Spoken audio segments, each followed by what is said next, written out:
Leitura da Epístola de São Paulo Apóstolo aos Romanos. Irmãos, todos nós que fomos batizados em Jesus Cristo, batizados fomos em sua morte. E assim nós fomos sepultados com ele pelo batismo para a morte, para que assim como Cristo ressuscitou dos mortos pela glória do Pai, também nós caminhemos em uma vida nova. Realmente, se fomos plantados juntamente com ele na semelhança de sua morte, pelo batismo também o seremos na semelhança de sua ressurreição. Sabemos que o nosso velho homem foi crucificado com ele para que seja destruído o corpo do pecado e ao pecado nunca mais sirvamos.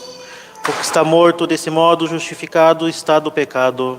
Ora, se somos mortos com Cristo, cremos que com Cristo também viveremos, pois sabemos que Cristo, ressuscitado dentre os mortos, já não morre, nem a morte o dominará mais, porque a sua morte foi morte para o pecado uma só vez, mas o que diz respeito à sua vida vive para Deus. Assim, tende-vos como mortos para o pecado, mas vivos para Deus no Cristo Jesus nosso Senhor. Continuação do Santo Evangelho segundo São Marcos. Naquele tempo estava com Jesus uma grande multidão e não tinha o que comer. Jesus chamou os discípulos e lhes disse: Tenho compaixão deste povo, porque já estão comigo há três dias e não têm o que comer. Se os mandarem jejum para suas casas, desfalecerão no caminho, porque alguns vieram de longe. Seus discípulos responderam-lhe: De onde poderá alguém fartá-los de pão aqui no deserto? Perguntou-lhe Jesus: Quantos pães tendes? Responderam: 7. Então ele ordenou à multidão que se assentasse no chão. E tomado os 7 pães, deu graças, partiu-os e deu-os a seus discípulos para que os distribuíssem ao povo. Havia também alguns peixinhos e eles os abençoou e mandou que os distribuíssem. Comeram, pois, e ficaram fartos, e dos pedaços que tinham sobrado, levantaram 7 cestos. E os que comeram eram cerca de 4.000. Depois Jesus os despediu. Em nome do Pai, do Filho e do Espírito Santo. Amém. Ave Maria, cheia de graça, o Senhor é convosco. Bendita sois vós entre as mulheres, e bendito é o fruto do vosso ventre, Jesus.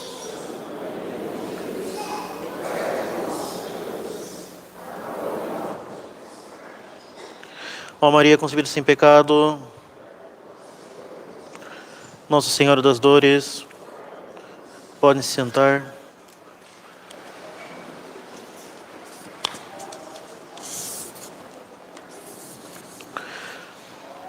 Hoje, domingo, 17 de julho, sexto domingo depois de Pentecostes.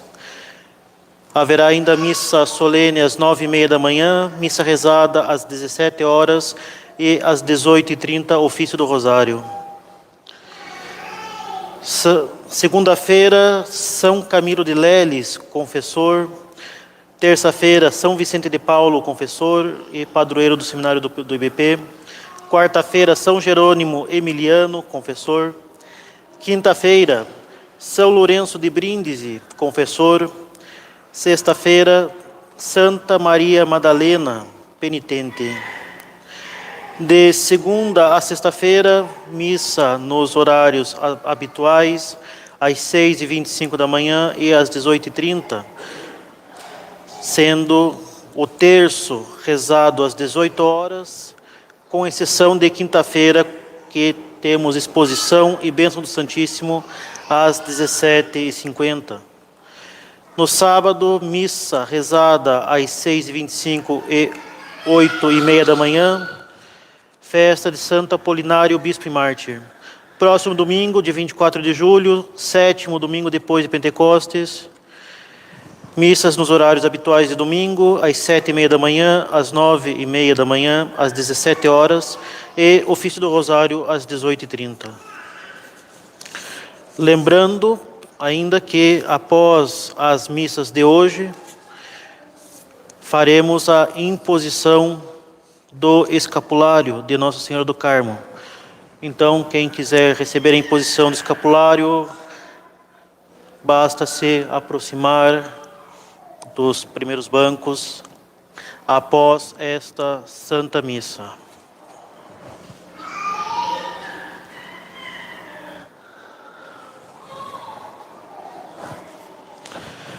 Caríssimos fiéis, eis que a Santa Igreja nos apresenta hoje o milagre da multiplicação dos pães. Um verdadeiro milagre operado por Nosso Senhor e que não pode ser negado ou relativizado sem atentar contra a fé. Então, durante 3 dias, as turbas o seguiram sem ter outro desejo que não fosse ouvir a palavra de Cristo e aprender com ele as obras da salvação. E diante disso, Nosso Senhor, cheio de misericórdia, vê que estão eles seguindo no deserto durante 3 dias sem ter o que comer. E Ele tem piedade deles. E, cheio de misericórdia, diante dos poucos pães e peixes que tinha, abençoa e os multiplica, alimentando plenamente aquelas 4.000 pessoas, a ponto de recolherem ainda as sobras. É este, de fato, caríssimos, um milagre estupendo e que é abundantemente comentado. No entanto, nós não podemos deixar passar em branco um outro fato também admirável que nós vemos nesta passagem. Durante 3 dias, andando no deserto, aquelas turbas não tiveram fome, senão de nosso Senhor Jesus Cristo, da sua doutrina e das suas obras.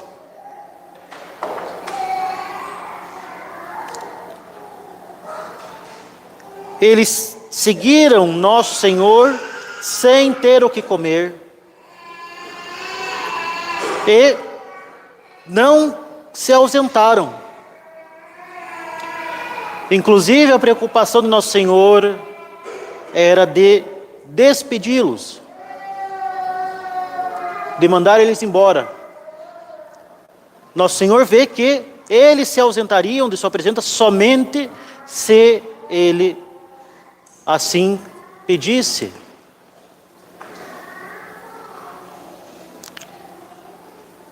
Nós vemos claramente que esta turba realmente percebeu que estava diante da verdade e do bem supremo,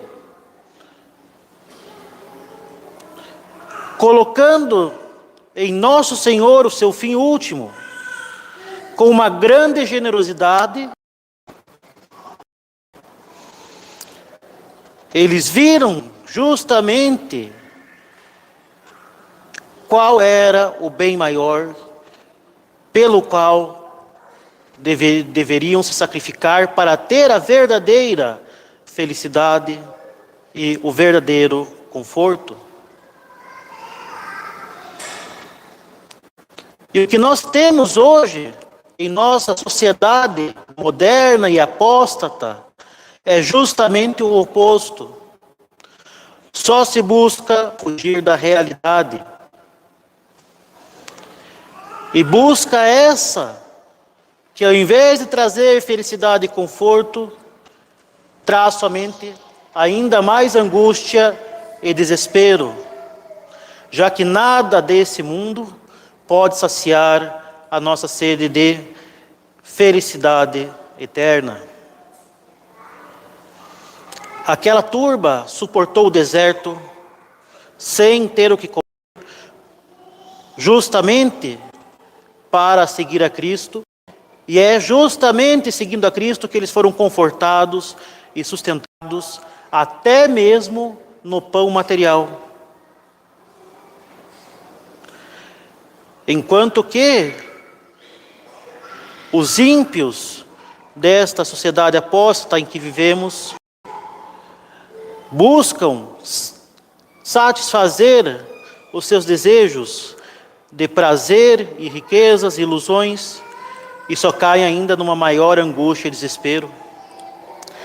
Então, que tenhamos nós, caríssimos, a fome a generosidade e o espírito de sacrifício daquela piedosa turba. E que fome é esta? Fome da Eucaristia, fome da doutrina e fome da virtude. Fome da Eucaristia, pois quem não come deste divino alimento, que é o próprio Deus, não terá a vida eterna. Se não nos alimentarmos dele, desfaleceremos e morreremos, e de uma morte muito pior, que é a morte da alma, pela separação de Deus. Mas eis que temos ele junto de nós.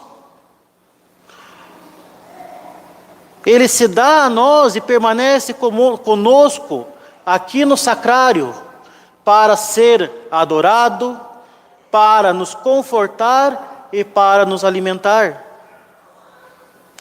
Nosso Senhor Jesus Cristo, o amigo que nos ama, como diz a divina liturgia bizantina, não somente imolou a sua carne e derramou todo o seu sangue por cada um de nós, como perpetuou o sacrifício do Calvário sobre nossos altares, no santo sacrifício da missa. Ele ainda se dá realmente a nós na Sagrada Eucaristia e permanece conosco nos sacrários das nossas igrejas, em corpo, sangue, alma e divindade, tão real quanto está gloriosamente reinante no céu. Ele é realmente o bom amigo que nos ama e que nos ama até o sangue derramado e quer a nossa salvação. Ele é verdadeiramente Deus conosco, Emmanuel. E é Deus ao nosso alcance, pronto para nos socorrer. Socorro este que Ele nos dá com o preço do seu próprio sangue. E o que nós vemos, caríssimos? O que nós vemos nas igrejas, como nosso Senhor se encontra abandonado, ultrajado por tantos escândalos que ocorrem diante da sua própria morada no sacrário. Quantos o recebem em estado de pecado mortal? Quantos o recebem sem nenhuma preparação, sem sequer saber a grandeza daquilo que estão recebendo?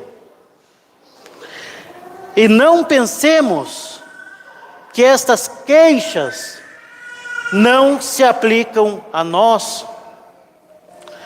Também nós podemos abandonar nosso Senhor em sua morada, também nós podemos traí-lo preferindo outras coisas que não Ele. Também nós podemos recebê-lo de forma irreverente ou até mesmo sacrílega. Quantas vezes, podendo ir à missa durante a semana, nós não o fazemos, nós o deixamos abandonado. Quantas vezes não nos preparamos com o devido recolhimento, ou nos preparamos mal, com pressa e distração, para assistir à Santa Missa. Quantas vezes nos dispersamos durante a missa com olhares, divagações, saídas desnecessárias da igreja.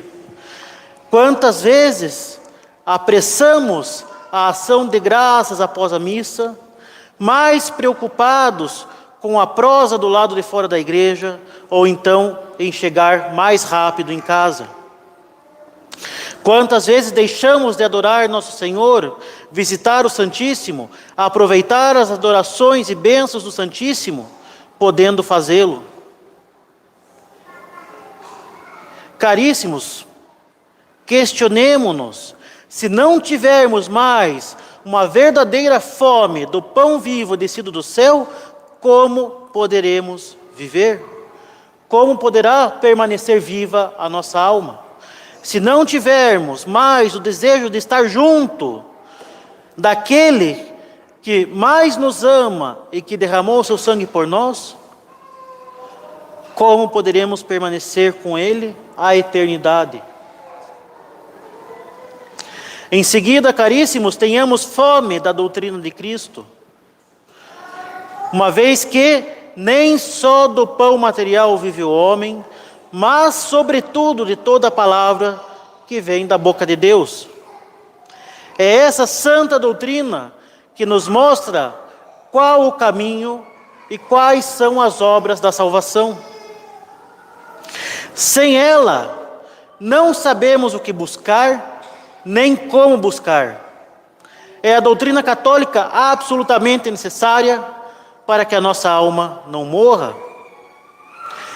É a doutrina católica absolutamente necessária para que mantenhamos viva a nossa fé, que é o princípio da nossa vida sobrenatural. Afinal, não é possível amar aquilo que não se conhece. Não é possível empreender uma viagem sem saber qual é o destino. Nem é possível chegar em um destino se não se sabe o caminho, nem se não se possui meios de locomoção.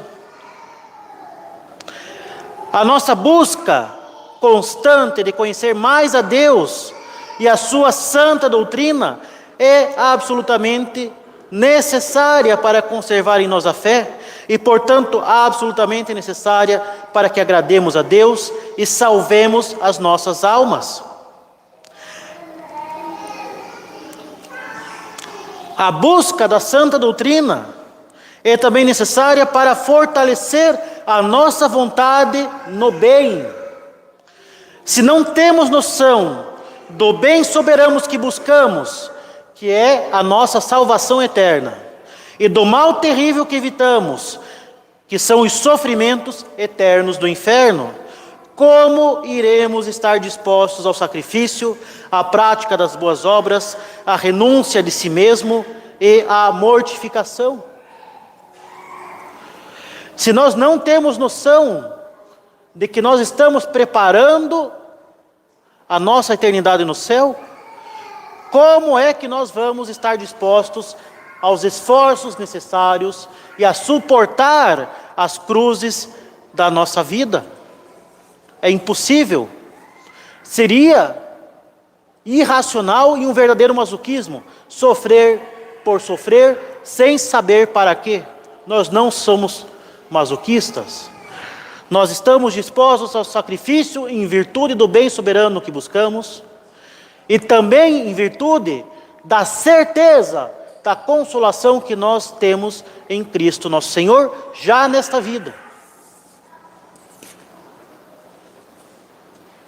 E claro, essa santa doutrina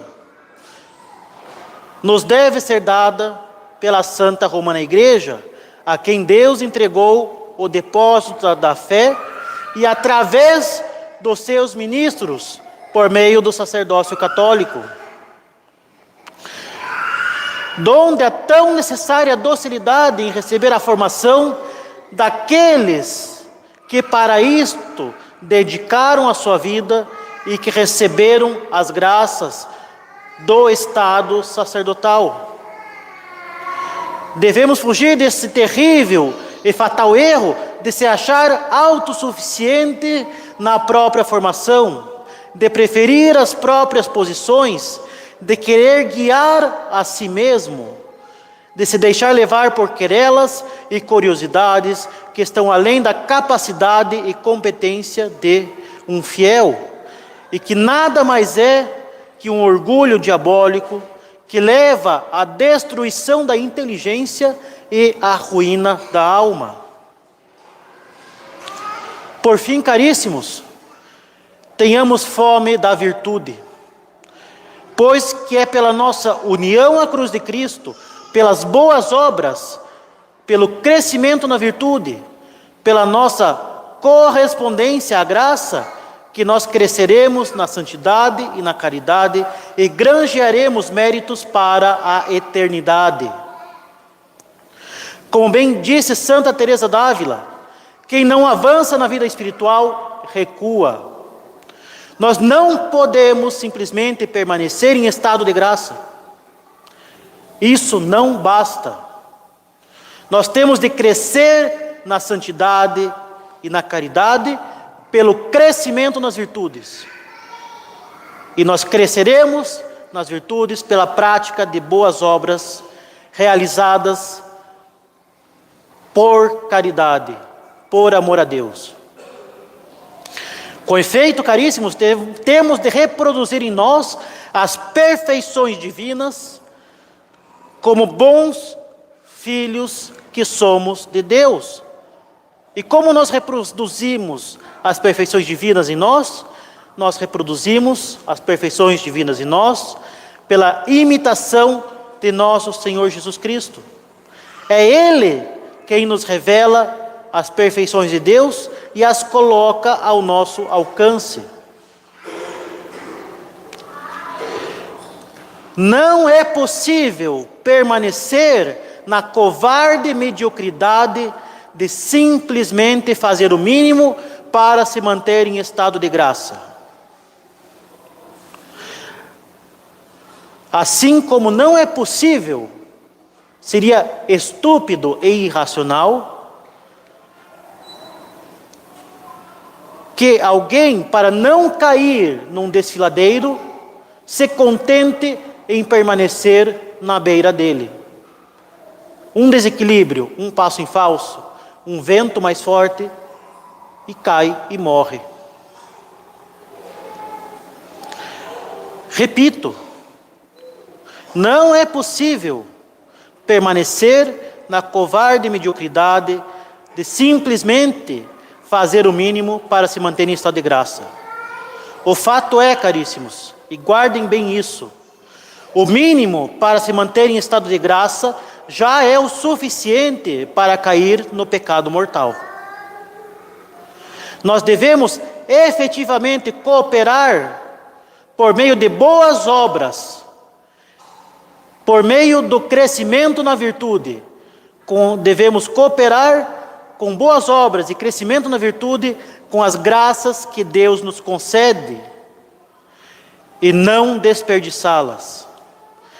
Desperdiçar as graças de Deus, furtando-se de realizar boas obras, é desperdiçar o sangue derramado por nosso Senhor na cruz, justamente para nos dar este tesouro de graças.